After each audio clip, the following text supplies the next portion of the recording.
Përshëndetje të gjithëve, të bëjmë pak muhabet, por të përveshim mangët. Ky është situacioni im në kuzhinë, pianura ime.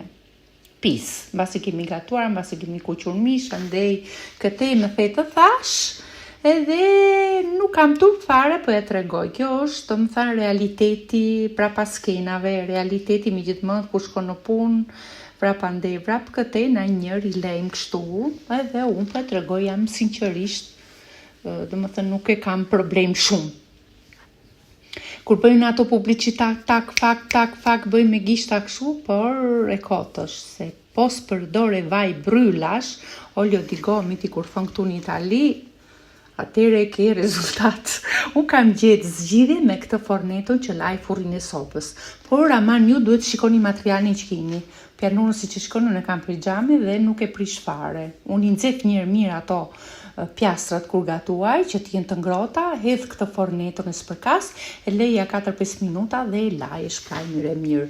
Këtë pianurën që është si marmo, që është finto, dhe më thë nuk është marmo, merë, më falni, e lava pak me dentifricio me pastë dhëmbësh, jo që ato njollat, edhe kështu që u mora qik me kavanozat, si që kam treguar në parë, una kavanozat kur kam ko, i rregulloj, i pastroj, heq letrat, i kam të lara, i kam vetëm për të sterilizuar dhe kontrolloj a kam kapak të rinj që t'i kem gati, që në momenti që bëj salsën o reçel, mos të rri që të lodhem të kërkoj kavanoza apo kapak, kështu që i mbaj nën kontroll. Këto janë punë pa dukshme, po janë shumë e vlera, dhe kur i gjej gati, sigur mi ka bërë njëri, ushqeva dhe tharmin, sot u mora me këtë punën, basi erdha nga puna.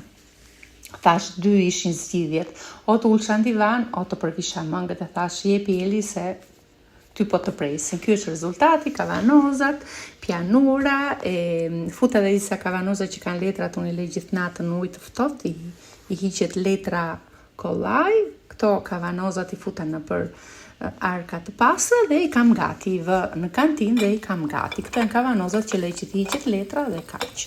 Tani po merrem me hitrat, po për këtë do përgatis një video më vonë. Ju përshëndes. Ciao.